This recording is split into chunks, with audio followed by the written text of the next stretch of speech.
кратко расскажу, что такое электрический ток. Во-первых, никто не знает, поэтому никто и не понимает ничего.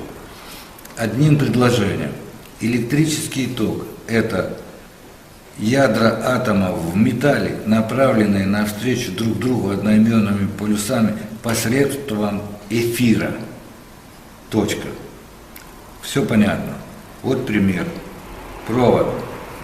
Здесь ядра атомов направлены навстречу друг другу одноименными полюсами. Это север против севера, юг против юга.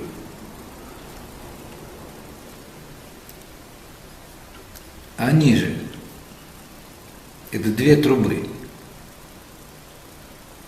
Вот красный – это напряжение, синий – это ток. И если вдруг кто-то научится управлять сдвигом фаз между током и напряжением, он тут же будет иметь прибыль. Значит, вот современная промышленность. Между фазы совпадают. Это значит, входная мощность всегда больше выходной. Сдвинул фазу на 90 градусов. Входная мощность 0 Вт, потребления нет. Выходная есть. Вот на графике красный – это ток, синий – напряжение. Ток отстает, фазы сдвинуты на 90 градусов. В результате 5 минус 5 вольт будет 10 вольт, потребление 0 Вт. Вот проще ничего не бывает, чем это. А никто не понимает. Современная промышленность. Вот он, современный трансформатор. Обычный тороидальный трансформатор. Входная мощность 23 Вт, выходная 20 Вт. Если он 100 ваттный, если мощность трансформатора 100 Вт, то пример вот такой. Входная 23, выходная 20 Вт. Теперь смотри. Сдвинули фазу на 90 градусов. Результат – потребление 0 Вт, на выходе 20 Вт в час постоянно, бесконечно. А если нет нагрузки, а трансформатор включен, то он потребляет 10% от мощности, это 10 Вт. А надо запомнить одно предложение. Электрический ток – это ядра атомов в металле, направленные навстречу друг другу одноименными полюсами посредством эфира. Это эфир – слово обязательное, потому как эфир – это не материя, поэтому для него нет сопротивления. И он же имеет свойство поляризации. Он может поляризоваться. Значит, это магнитное поле генератора поляризует эфир, и он проходит по проводу и заставляет ядра атомов выполнять программу. Вместе с этим идет сопротивление. Там, вот, если брать Википедию, там написано: сопротивление – это препятствие для прохождения электрического тока. Правильно, только не тока, а эфира. Поляризованный эфир проходит, это видно даже на приборах. А само сопротивление – это собственные поля ядер атомов. Вот ядра атомов и генераторы, они сопротивляются.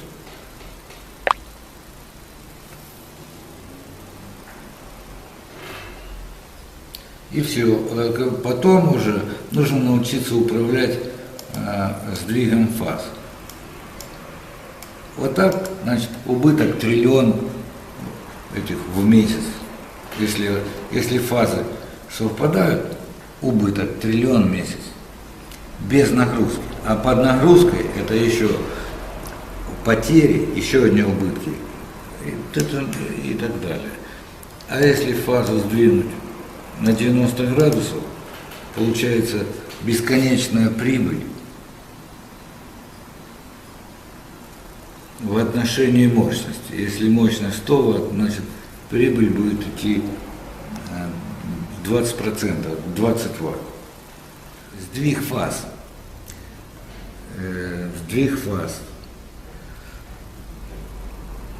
Между током и напряжением. Вот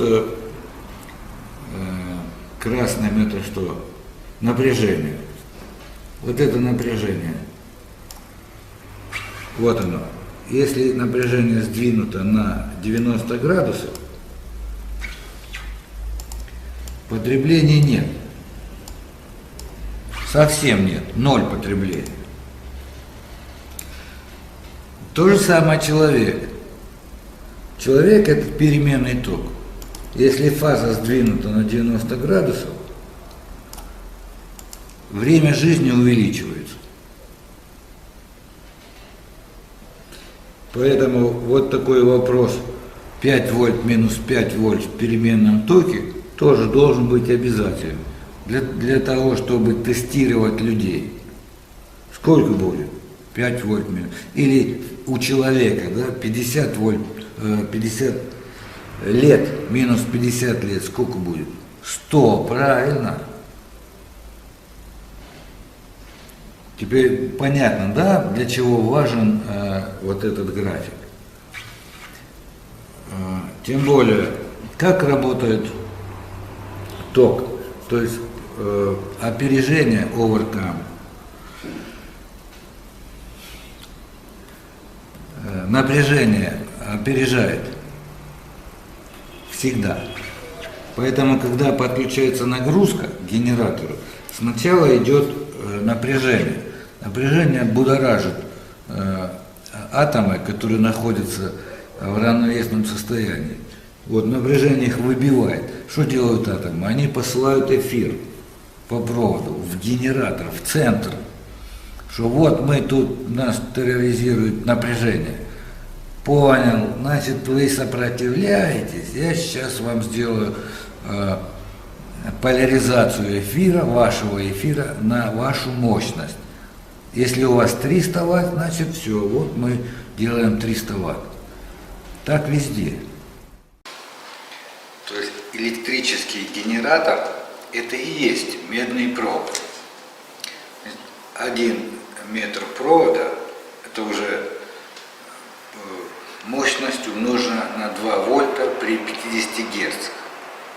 Если Гц больше или частота тока, то и вольт больше на одном куске метра. Как это работает? Вот это значит, что надо поляризовать эфир. Если эфир поляризованный, тогда ядра атомов поворачиваются в этом же проводе, поворачиваются по направлению провода, но так, чтобы полюсы были направлены навстречу друг другу. Север против севера, юг против юга. Между ними ноль. Это уже получается генератор, потому что провод заряжен. И эти же, они никуда не двигаются по проводу, они просто стоят. А сам электрический ток, он получился на основе эфира, поэтому он же получается как эфир замкнутый в трубе. И в этой трубе, соответственно, давление. Давление идет от северного полюса, потому что магнитные и электромагнитные поля, они на северном полюсе выпячиваются, а на южном полюсе впуклые, втягивающие. Поэтому осциллограф показывает от этого, с выхода. На выходе и в одном, это в одном, во втором ничего нет, там пустой, он не заряженный эфир. Он есть, но он не заряжен.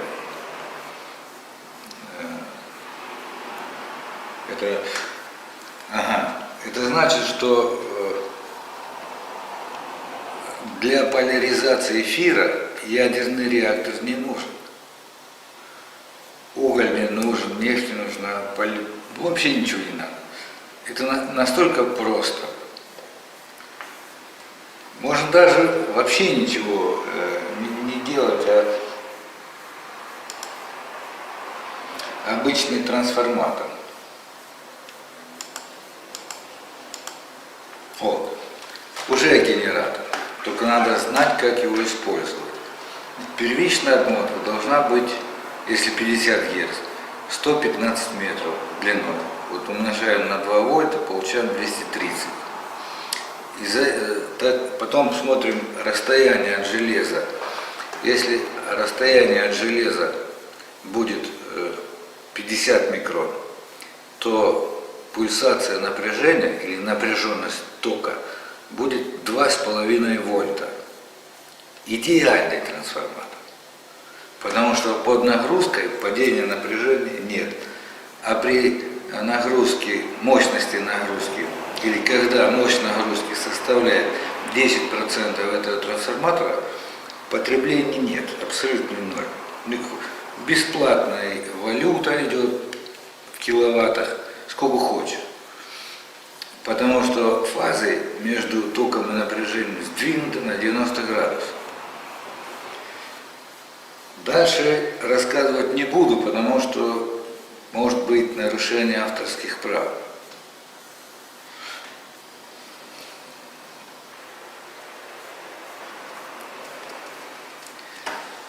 В общем, на вот эти все механизмы, которые применяются в России, Франция и Соединенные Штаты, это маразм, это просто незнание людей. Если даже хотя бы человек знает, что генератор это есть медный провод, а золотой еще лучше, потому что там нет примесей. Примесь, она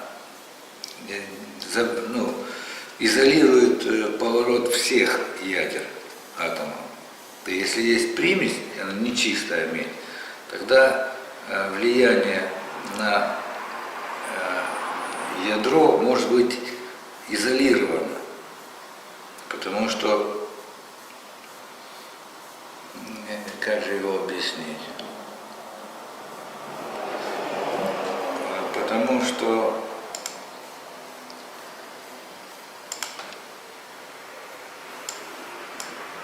атом – это вот наружная оболочка.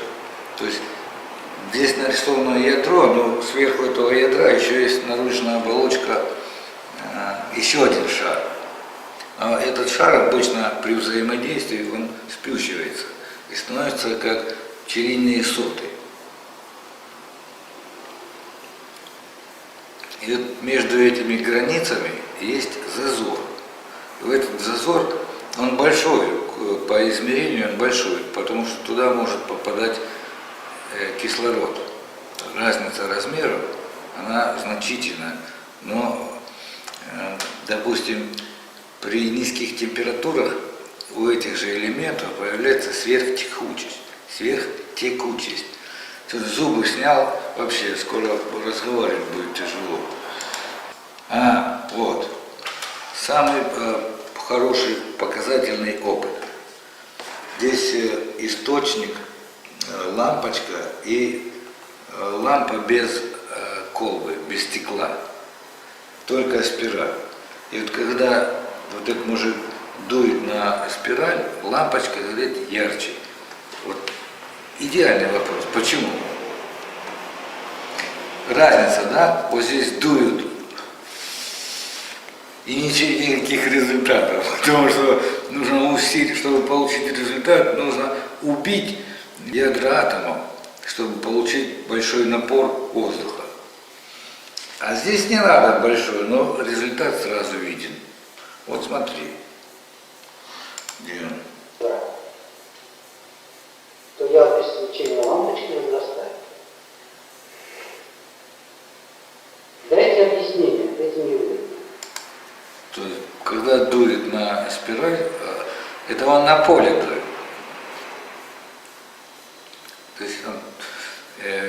начинается вибрация. Давление меняется, давление тока. Вот ток стоит на спирали, да, как поле. Он на него дует, и давление этого эфира меняется. Поэтому впуклость, когда он дует, получается впуклость. А впуклость значит сила притяжения, то он притягивает. Сила тока увеличивается. То есть ампер это и есть генератор, мощность. Это и есть мощность генератора, а вольты тут ни при чем. Вольты, ими надо управлять, потому что это тоже фаза.